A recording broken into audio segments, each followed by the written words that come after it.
what's the question again? So I heard that prayer is really the Amidah and we're supposed to do it standing, but I often find that I'm behind, like in Shachris or Maariv, I'm still on Shema because I'm reading slowly, Right. and other people are already Ka'al in silence. Like, what should I do? Should I Very good stand question. up and get Very it? good question. It happens to me all the time, by the way. You're not the only person. I think that there's many people that are getting into those situations on a regular basis.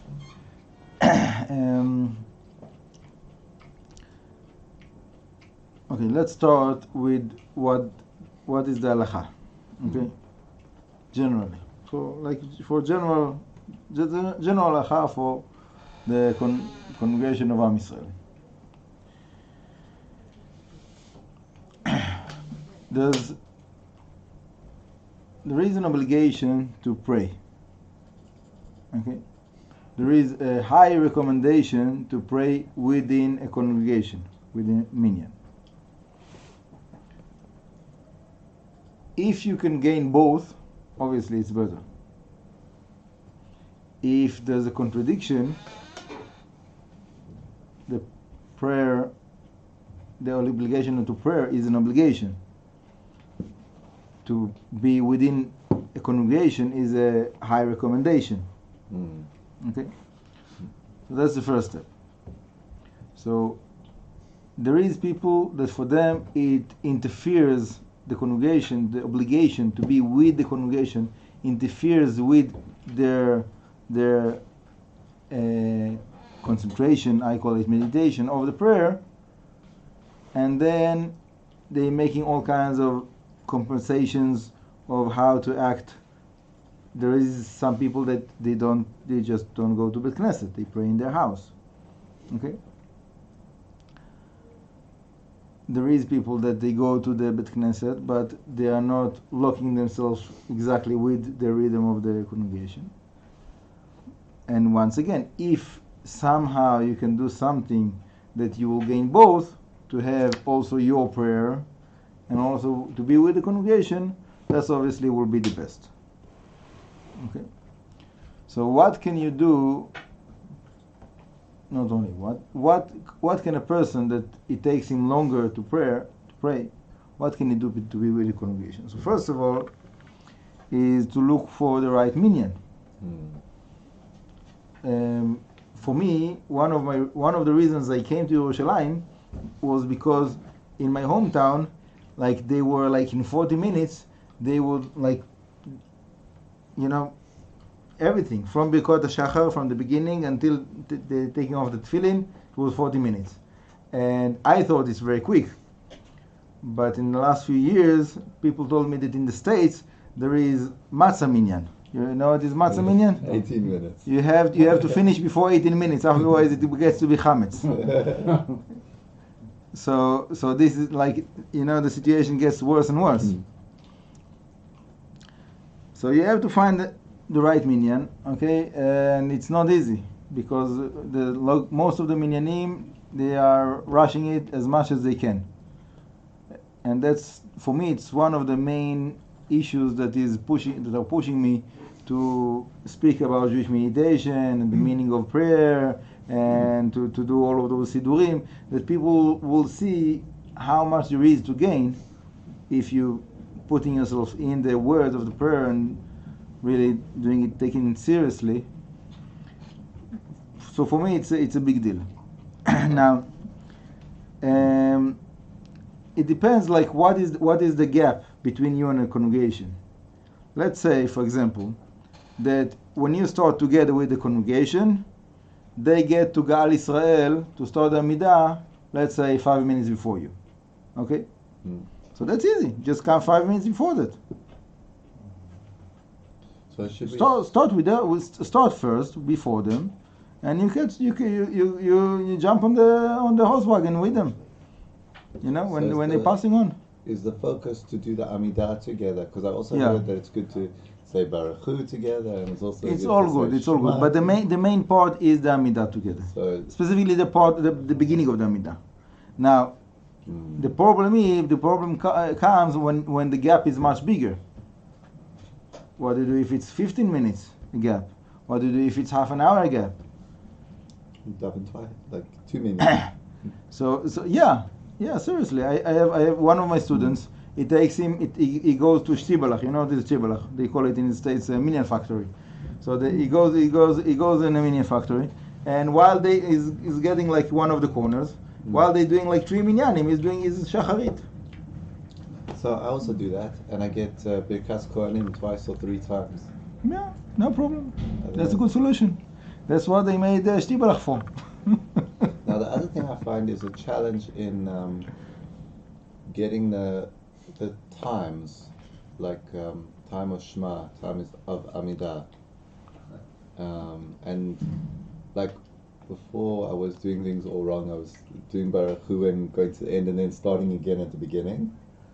But my friend said I'm doing everything. I should just do it in the right order.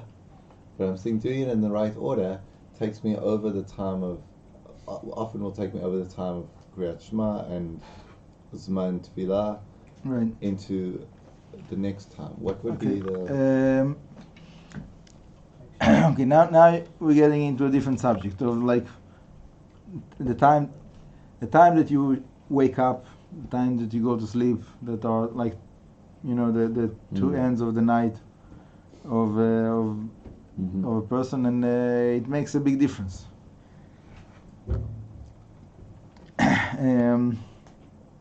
It's not without a reason that most of the people that they care about those things, they are trying to work on themselves to wake up early. You know, it takes time to prepare yourself to prayer properly. Specifically, if you want to go to the mikveh before, and you want to have some time to maybe to drink coffee and to concentrate, like before you like getting into the tefillin, and so it takes time. So you have to make your pick. So I know it's hard because today people doing like to do things like to late hours after midnight, and then you don't have so much time to sleep. I know, like it's a fact. Everybody are dealing with it. I'm also in that world, and it's not easy. But you have to find your priority. What is your priority now? Yeah, it's there's many like nuances within that whole thing. Okay, so for example, one thing I can tell you that, for example, let's say you want to pray with the minyan of the yeshiva. Okay, I'm taking it as an example. It can be any other minyan. Let's say the minyan of the yeshiva. So they starting 7:45 the first kaddish. Okay. So I'm going to speak about myself, not about you. Okay. So for myself, I need probably at least an hour before the first kaddish to get to that point. Takes me like whatever, to get myself together. Yeah. So I know they starting 7:45. So the latest I can wake up is 6:45. Okay? So to be able to get up at 6:45, I know myself, I know my body. I know that like to function like properly without being like exerting myself, I need at least 6 hours of sleep.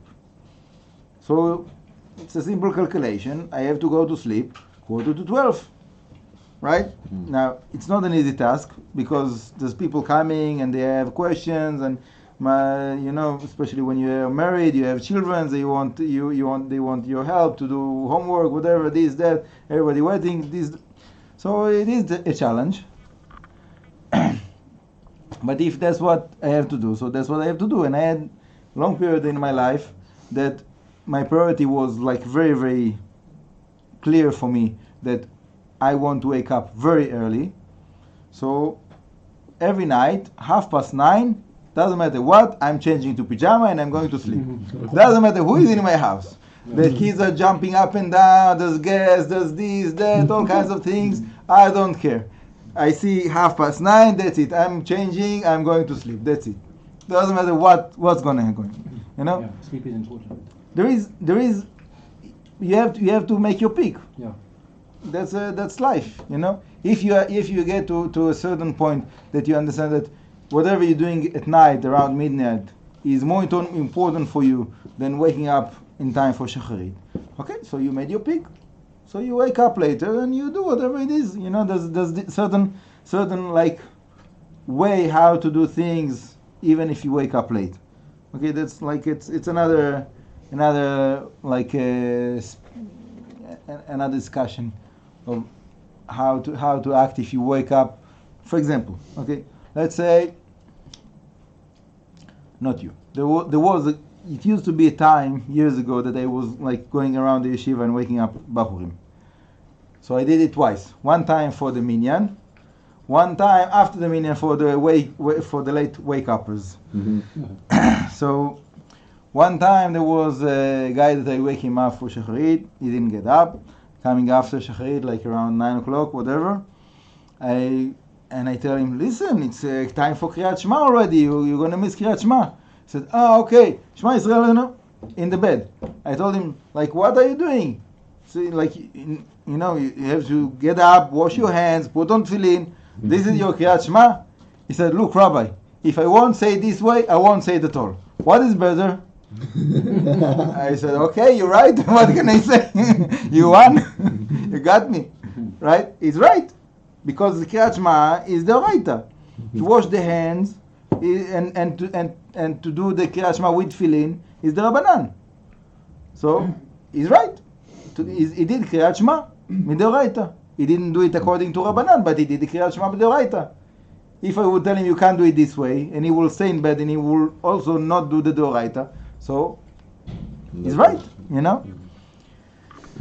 So it's a if a person knows that that's where he's holding, he's not going to get up from bed, so at least to say the Kriyat Shema in the time in the bed. I'm not saying that it's the right thing to do, but it's better than not saying Kriyat Shema in the time. Okay. Now, if for example, so according to that principle, okay, let's say that you woke up just in time to get to the Kriyat Shema, but really you want to go to the mikveh, to prepare yourself, to drink coffee. You don't want to rush yourself into the Kriyat Shema, right? Okay, so say Kriyat Shema twice in the morning.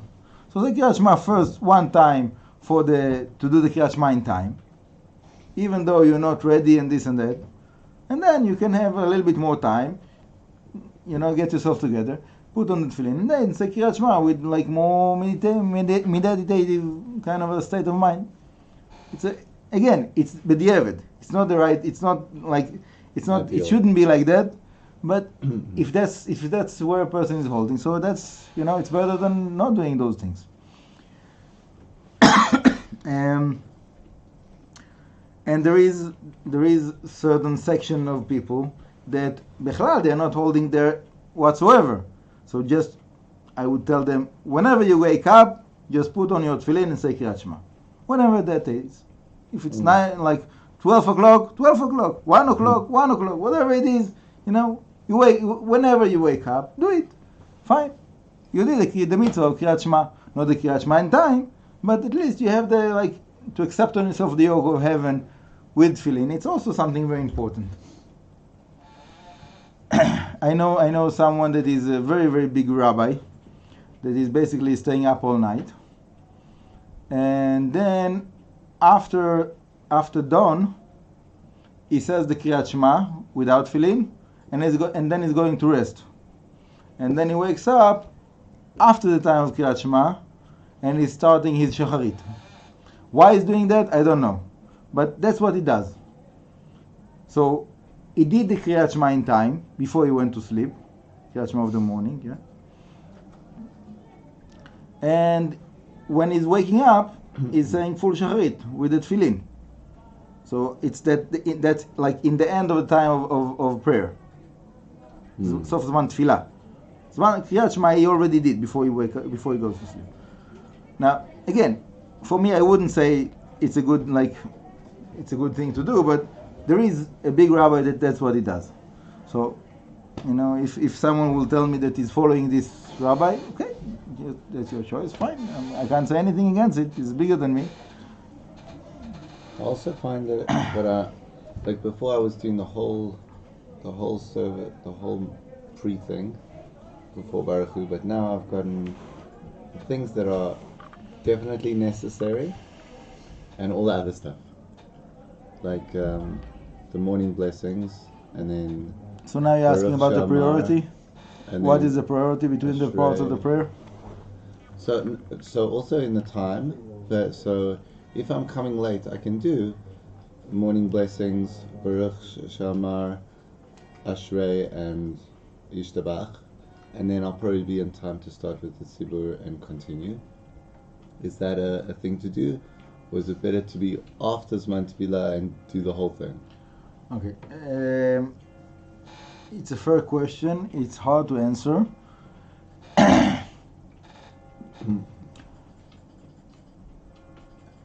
To be honest, according to the Mishnah Berurah, you're supposed to skip and to be with the congregation. Where, at Baruch Hu or at Amidah? If you can have Baruch Shamar, Ashrei, Ishtabach before you get into the Baruch Hu, and then to get to the Amidah with them, it's better. Okay. If it's already late, even for that, so you can start from Baruch Hu. Me personally, I don't do that. I relying on the opinion that says that even in a case like that, you have to go in the order, and I do like little skips, but not such big skips.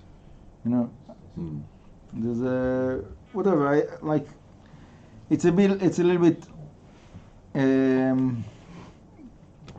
That question you'll get like very different answers. Different rabbis that you'll ask, you will get definitely different answers. Okay. So you have to decide who is your rabbi and also where you're holding. Okay, thanks.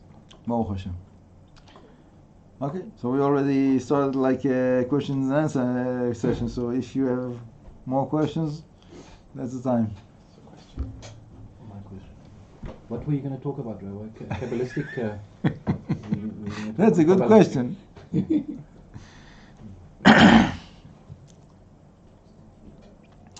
So, first of all,